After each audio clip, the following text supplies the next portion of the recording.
songs. These are a few of my favorite songs. These are a few of my favorite songs. These are a few of my favorite songs. Any way you want it. I caught that on tape. Okay. This is a few of my favorite songs. I'm here This with my... is NPR. Yes, right. I'm here with my co-host Dave Halstead. Yep. And I am Aaron Spadero. We are going to go through a couple of our favorite songs from the past, present, and hopefully for the future. We're going to share a little bit of what's going on with them. It's going to be entertaining. Yeah, we're going to drop acid and then tell you what our favorite songs from the year 2052 are. Yes, that is exactly what we're going to do. It'll be awesome.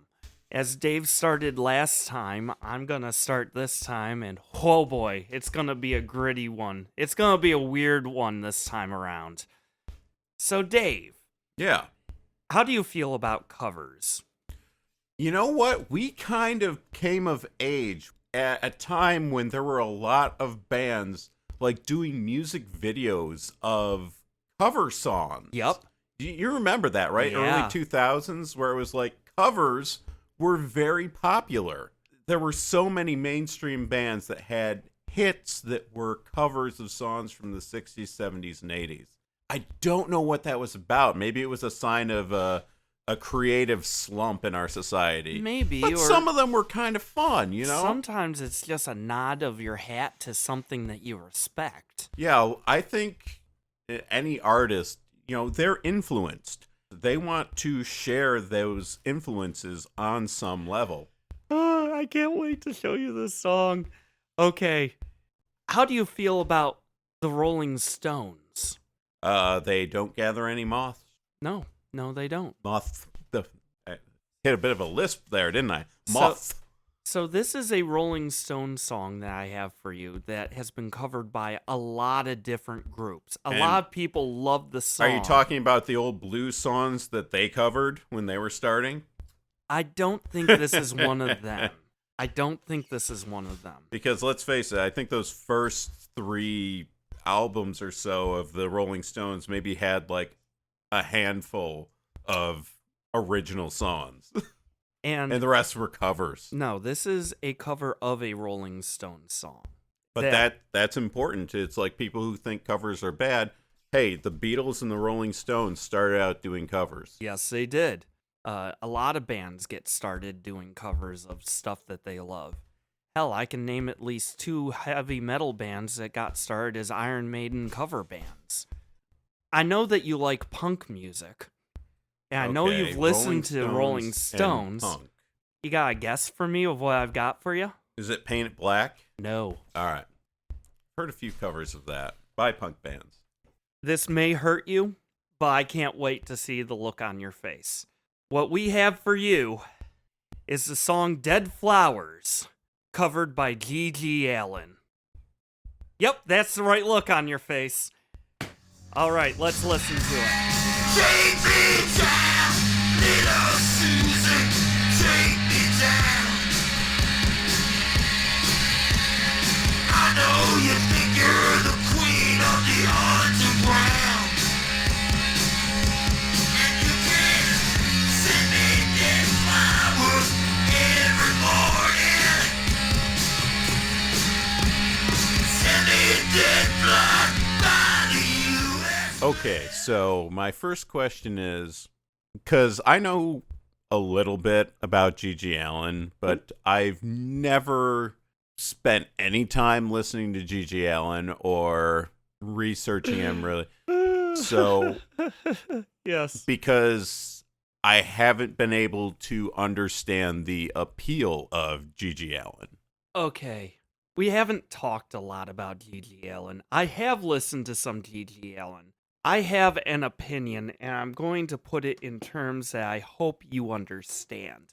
G.G. Allin exists as a musician from the past and holds a place in music similar to how the films Cannibal Holocaust and Green Hell hold their place in cinema past.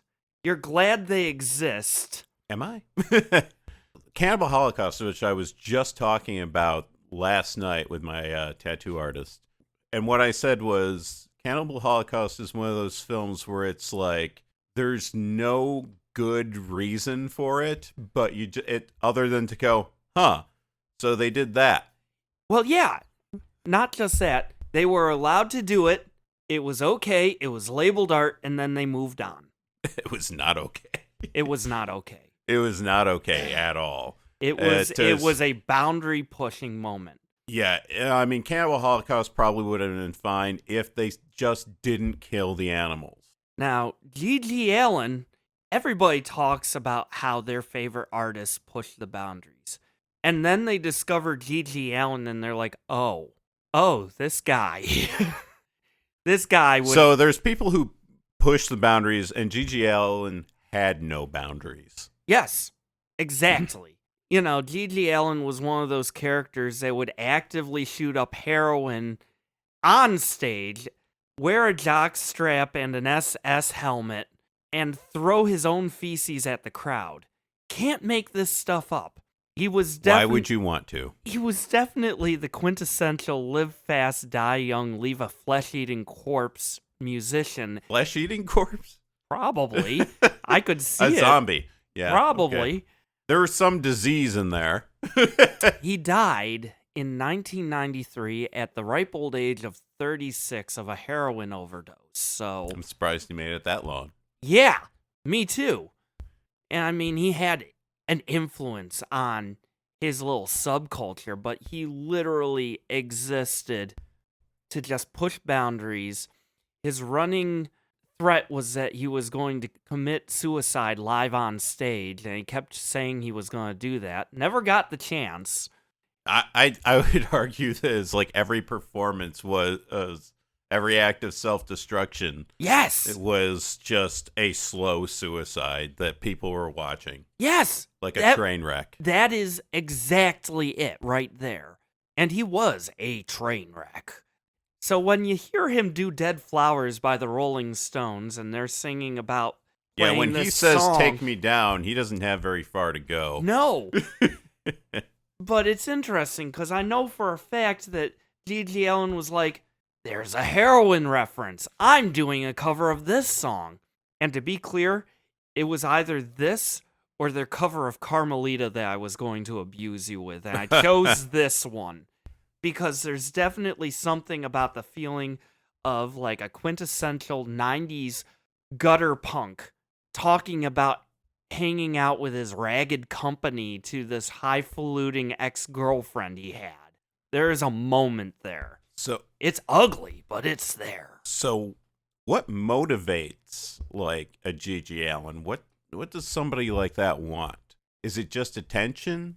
Is it just somebody who is so strung out they don't understand where the boundaries are? I have my opinions on this. I know for a fact that G.G. Allin had a schizophrenic father, and that kind of shit tends to run in the family. I also know that G.G. Allin was one of those guys that, whether he was on stage or not, he had a liability of just getting arrested and thrown in the slammer in whatever state he was in. And, you know, he was one of those guys that just, it bordered on, like, some combination of apathy and exhibitionism. Because, I mean, there were some people, and I'm not going to debate whether these were good people or not, but there was the stuff that Throbbing Gristle did. Mm-hmm. Yeah. Yeah. There was the no wave scene and the things that they did. Well, again, that was probably about 20 to 30 times more artcore than this shit ever was gonna be, because this was just... Yeah. Even sometimes when other people were doing things for shock value, there may have been more thought put into it than G.G. Allin put into his. In some ways, that makes G.G. Allin easier to accept than Throbbing Gristle because it's not pretentious. G.G. Allin, the honest artist. Yeah. Right. I don't know how to feel about that. But, I mean, let's talk about recording quality. This was a live performance. I think most of G.G. Allen's stuff has some degree of that because he was a live band. He was quintessentially a live band. He has Did some... he ever go into a studio? Yes, but he didn't give a shit, so there was not really much of a point of doing so. He never cared about his recording quality. I've heard a bunch of his music before. He just wanted to put this stuff out there. I think he became a punk rocker because otherwise he would be in a psych ward. And he still ended up in a psych ward at least a few times, I believe. Just hanging out with the Sid Barrett and the guy from 13th Floor Elevators? Yeah, pretty much. Or he'd be homeless on the streets. This gave him Yeah. a thing to do. Yeah, we've probably seen touches of this type of character, around the city. Absolutely. I can think of at least one guy.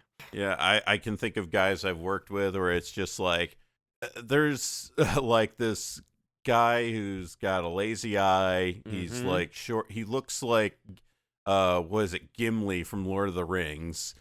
And he will just like stand off in the corner doing his job with his headphones on and occasionally just start screaming the lyrics to whatever song he's listening to.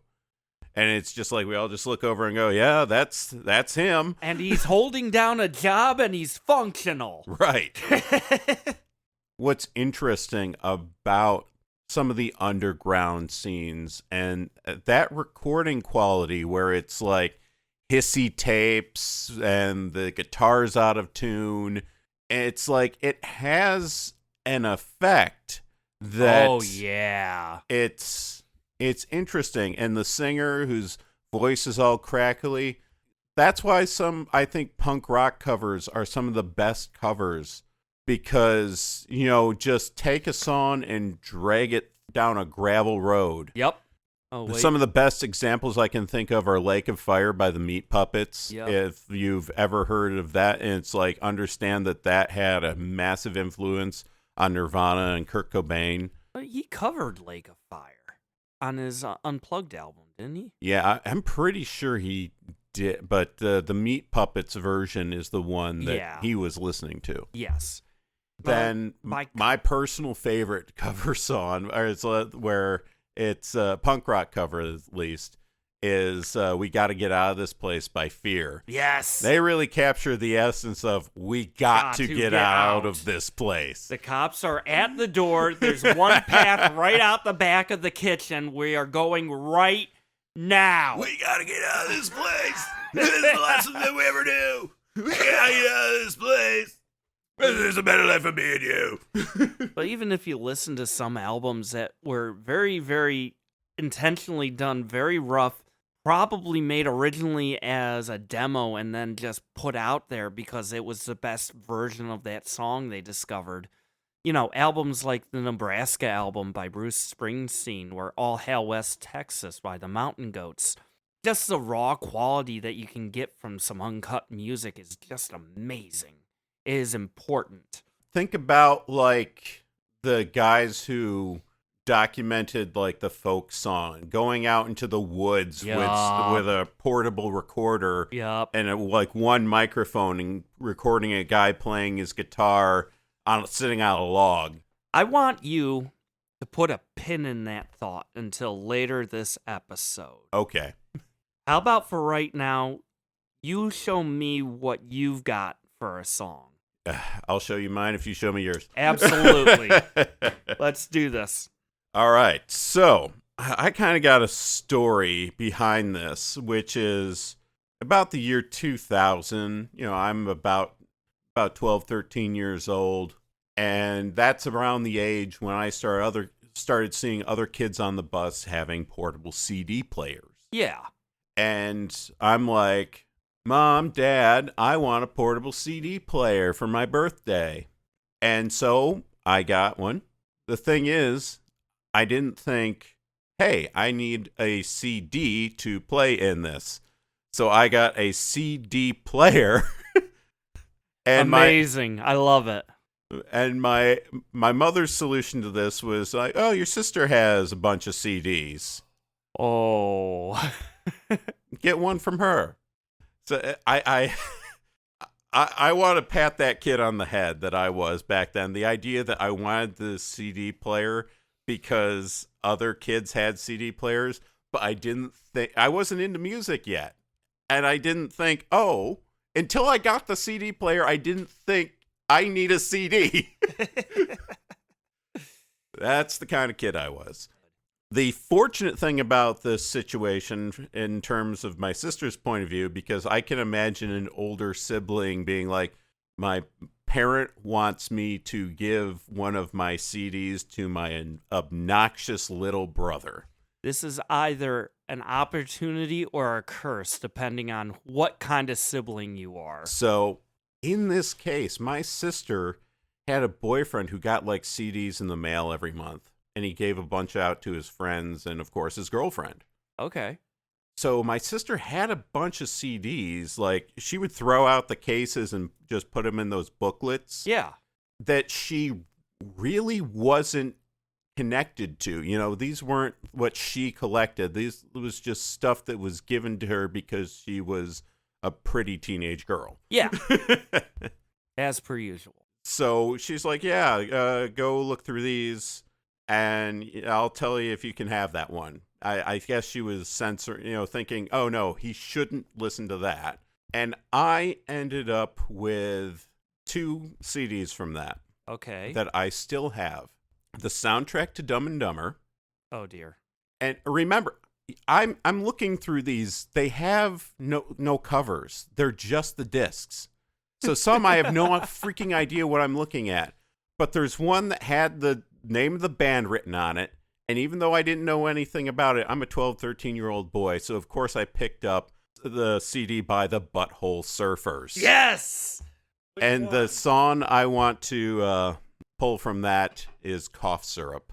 Oh, you really are my best friend. Okay, let's play it.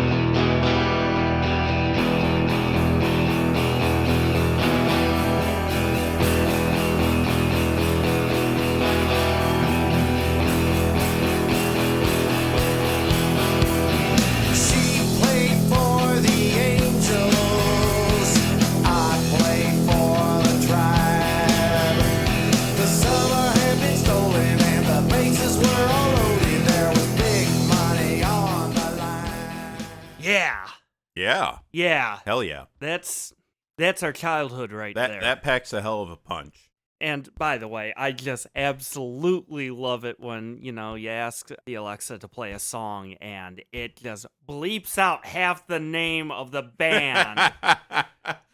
That made us laugh, yeah. That was perfect. Playing Cough Syrup by the Surfers. So, yeah, the lyrics here really stand out. First of all, it's a solid rock song. Yes. It's got that 90s alternative vibe, but also a bit of the punk vibe too.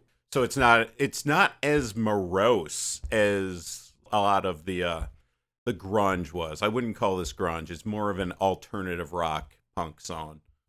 But the lyrics by Gabby Hayes. Now, I think that's his name. Gabby Hayes. What's his? I don't know. We don't do research. Gibson Haynes. Yeah, Gabby Haynes. This is the same guy that did Jesus Built My Hot Rod with Ministry. He was the singer on that song.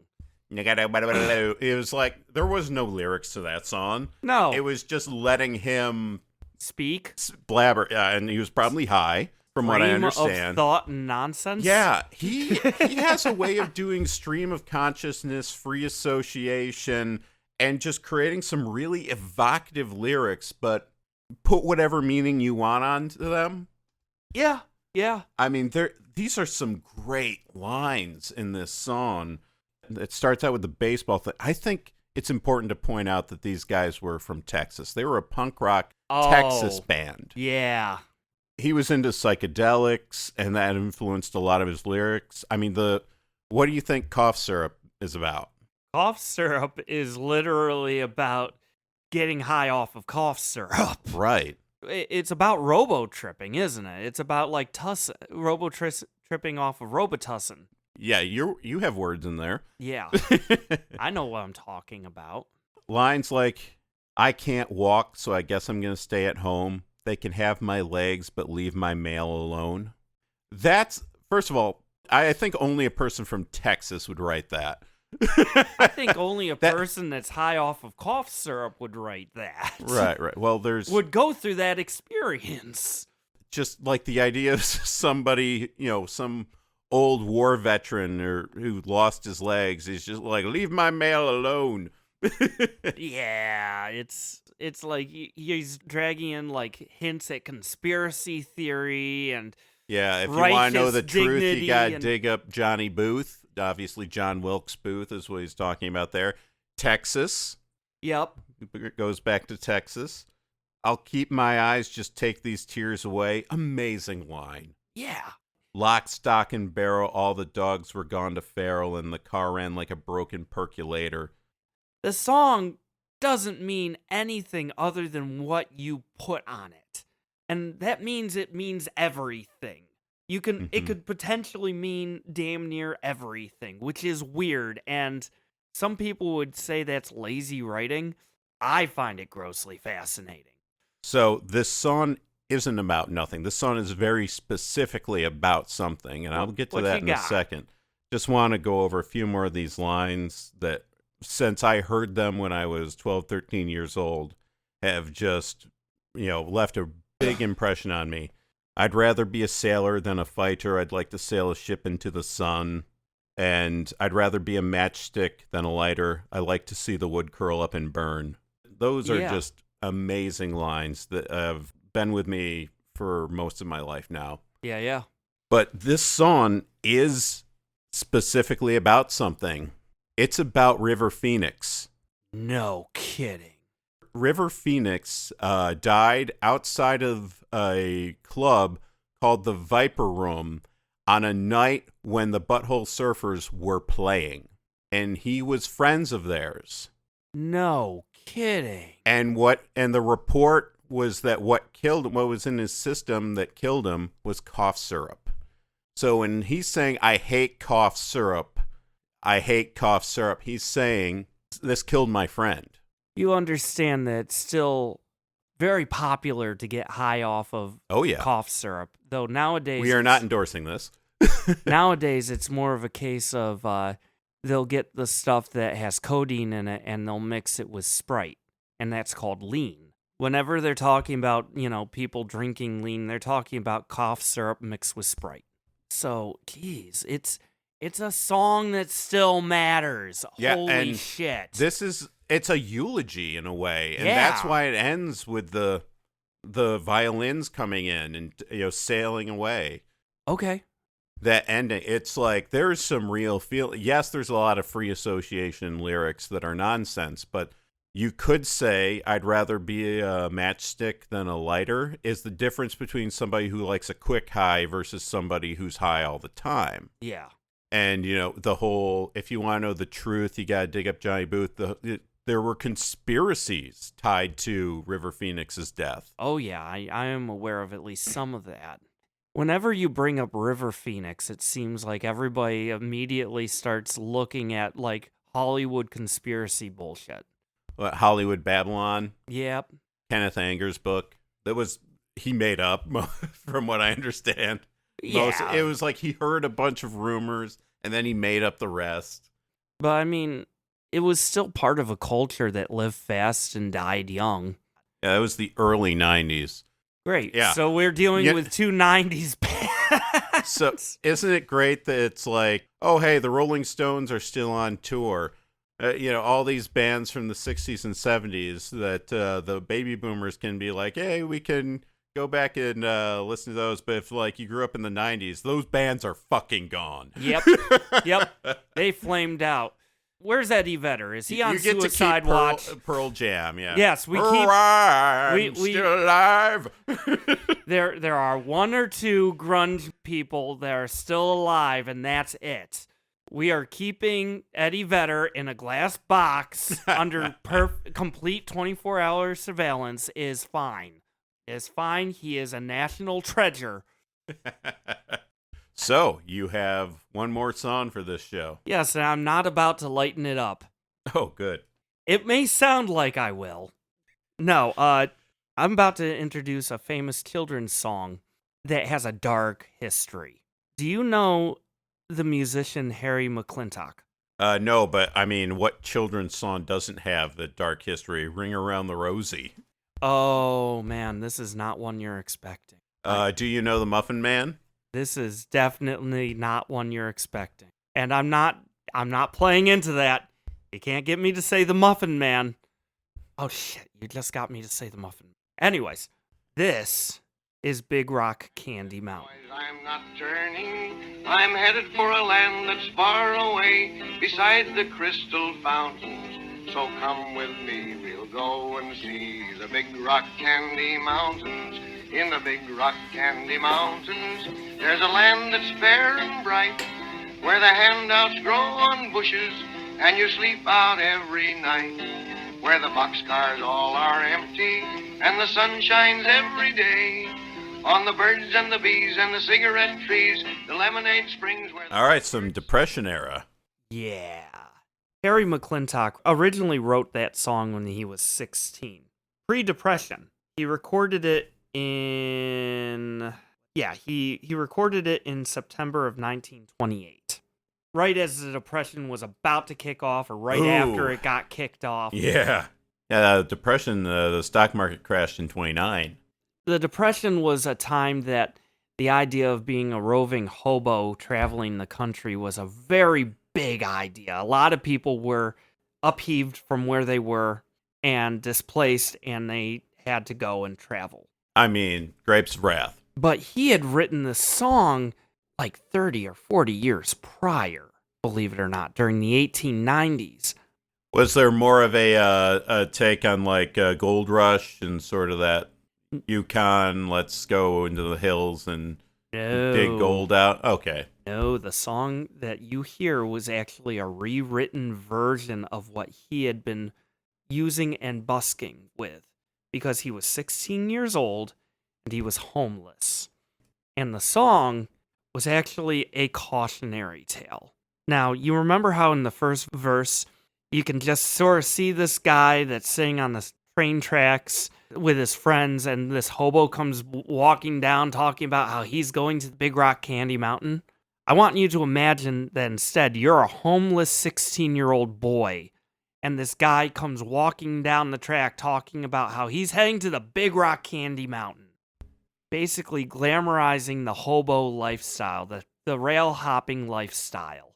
Is this about like taking advantage of young boys? It is about taking advantage of young boys.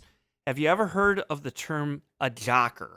I'm guessing you don't mean jocks, as in like high school. No. The best way I think you could understand what a jocker is think about it as a combination of like a Fagin type and a pimp. An older hobo that takes advantage of younger ones for thievery, for committing crimes, and even for exploitation of every form. I'm about to read to you a cut verse from the final song that you just heard. Go for it. The punk rolled up his big blue eyes and said to the jocker Sandy, I've hiked and I've wandered too, but I ain't seen any candy. I've hiked and I've hiked till my feet are sore, and I'll be damned if I hike anymore to be...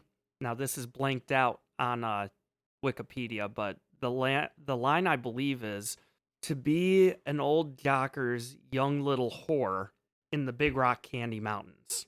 You don't put that in a children's song. And obviously that puts a whole new spin on it. It is literally about not being exploited. Not being exploited and abused in horrible, horrible ways by old hobos that want you to join the romantic hobo lifestyle. Not during the Great Depression, but I think since, there was sort of a romanticizing of that character. Yeah. And the traveling hobo and traveling on the rails. The idea of like not being tied down to anything, I guess you could say musicians kind of have that lifestyle of always being traveling and stuff. Yeah, the word drifter just doesn't hit the way it used to, does it? You don't think of a romantic rogue character, You think of somebody that, you know, you lock your doors against and hide your valuables from. It's dangerous, not romantic, not beautiful, not idealized. With so many people who were put out of work by the Great Depression, it's like you got it wasn't just people who were either unable or were driven out or had some mental issues that were hobos. It was like there were just a ton of just working class people who were hobos. Yeah. That made a difference with the Great Depression. Before that, it would be like, if you're able, why wouldn't you have more stable living conditions? A lot of people were just struggling to survive. There was no belief that you were going to manifest whatever you needed in life. There was just, you got through life however you could. You Yeah. tried to survive and you moved The Great to the Depression next day. didn't just crash like one person's ideology or one side's. It crashed everyone's ideology. Everything fell apart. It wasn't just a stock market crash. A lot of things converged. The Dust Bowl, and it didn't just affect America. No, it was It was- worldwide. It was worldwide.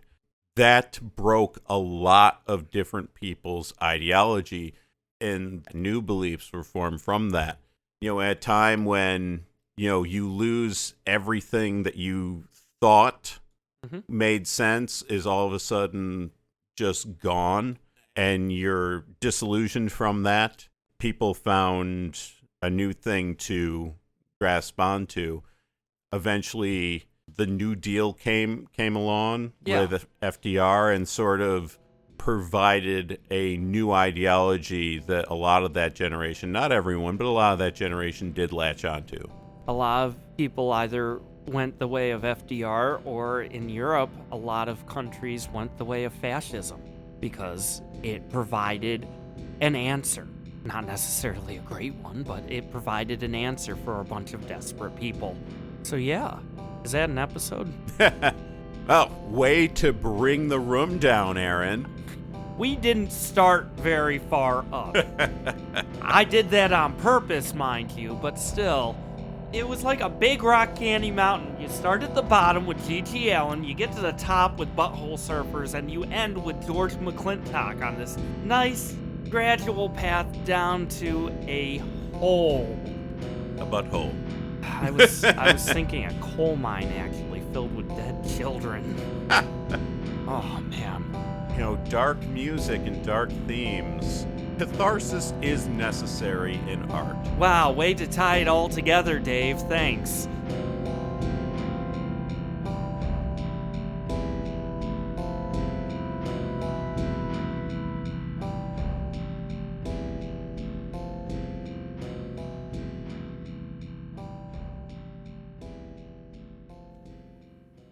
What's it say again, Uncle John?